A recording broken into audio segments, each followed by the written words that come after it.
Once the bottom side of our Camaro was finished, the next step was to take the painted, completed subframe and bolt it to the Camaro's body shell. And GM gives you a couple of cool points to measure from when you put this together, because if it's not square to the body structure, none of your front sheet metal will align properly. And if you notice, you look where the front body mounts are on the subframe, there are two 5/8" holes, and there are two matching 5/8" holes in the body tub itself. And you can run 5/8 bolts up through the subframe into the body shell, and that'll help you guide that thing into place. It's important to measure it out also using a tape measure and crisscross across the front of the subframe to the firewall to make sure that it's, truly pointing straight ahead. But using those gauge holes really helps this process.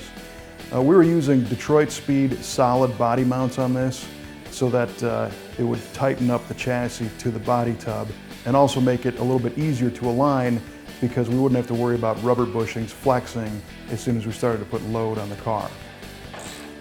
We wanted to make this car a roller, so Nathan began to assemble all the new Detroit Speed suspension pieces onto the subframe. And this was the last time this stuff was going to go together, so he made sure to use royal purple grease in the ball joints and anywhere things needed to be greased. He torqued everything to spec with an SK torque wrench and used red Loctite and blue Loctite on some of the bolts that were no longer going to have to come apart. And this way we knew everything was torqued and done right before we started assembling all the sheet metal on the car. The next step was to hang the doors onto the body shell so we could start to get the door gaps and the fender gaps and all the front sheet metal gaps aligned properly. And you have to start with the doors because they align to the quarter panels, and the quarter panels don't move. So once you get the doors set up right, everything falls in place going forward. The tricky part with getting these door gaps to align is that you have to kind of preload the door high a little bit, and then once you get the bolts tightened on that side, it'll come down to its final resting place. So it's a whole lot of loosening, tightening, pushing, pulling, moving, twisting to get these things to hang right. I don't know if you can see that, it's just a hair low at this point. The core support was the next piece of sheet metal to hang on the front of the car. And again, the Detroit Speed solid body bushings allow that to stand up without flopping around as you assemble the fenders and the cowl screen and eventually the hood. Nathan used a little trick in the form of some 3M masking film to stretch across all of our painted surfaces in the front of the car. The whole subframe got wrapped, the firewall and under the cowl area, so that as we put this car together, it wouldn't get scratched up. Now, door and panel gaps are an important aspect of a car like this because we wanted this to look like a show car when it's finished, but still be able to drive. And show car gaps are different from factory original gaps. You hear a lot of restoration guys saying, hey, if you put the car together properly, everything will fit the way it's supposed to, and that's all you need to do. But in reality, the original gap spec was 3/16 of an inch on the tight side, and if everything was about that range, you're okay. So what we do on these cars is use a piece of 3/16 inch brake line as a gauge. And the stuff we use actually specs out a couple thousandths smaller than 3/16.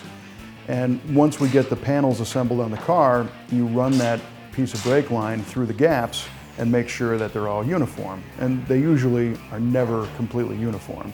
And what we're going for is the tightest, most uniform gap we can make. And the variables come in because we have a door that we reskinned and we have a new quarter panel installed on the car.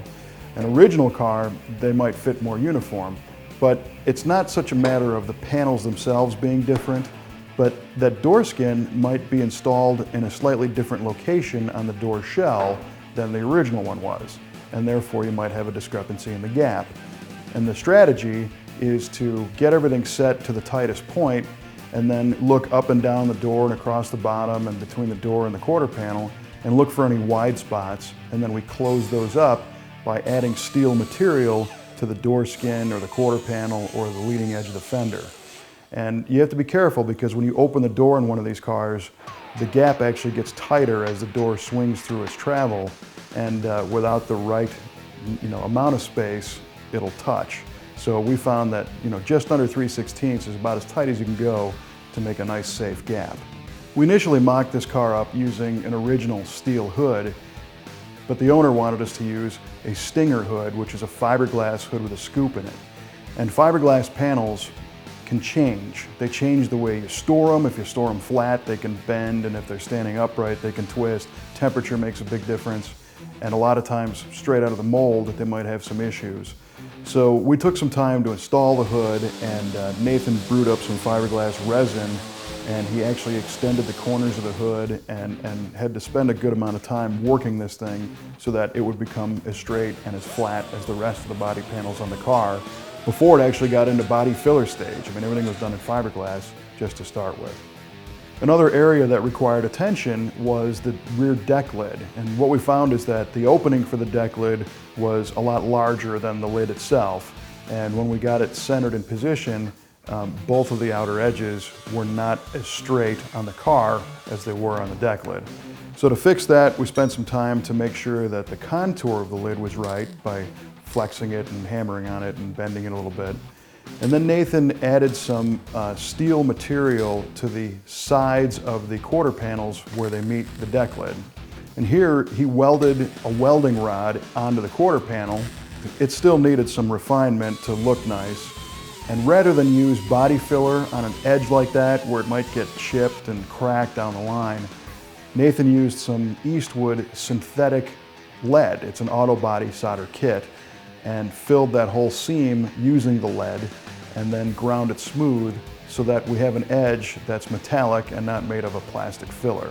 That approach was used anywhere material was added, either to the door skin or to the quarter panel or to like the trunk lid. The edges are all done with a metallic finish and not done in plastic. You never want to extend a body part using body filler. So after a whole bunch of work, the car looked pretty good. It fit nice and everything fit well in steel. And now, believe it or not, it was actually going into the bodywork stage where the whole car is going to get transformed from bare steel to having a very thin layer of body filler over the whole car. And the reason why we do that is to make sure that any little nicks or waves or anything are taken care of and smoothed out with the body filler. It's not like we're adding a whole ton of filler and shaping the car, because it was all in the right shape in steel, but it gets refined next in body filler.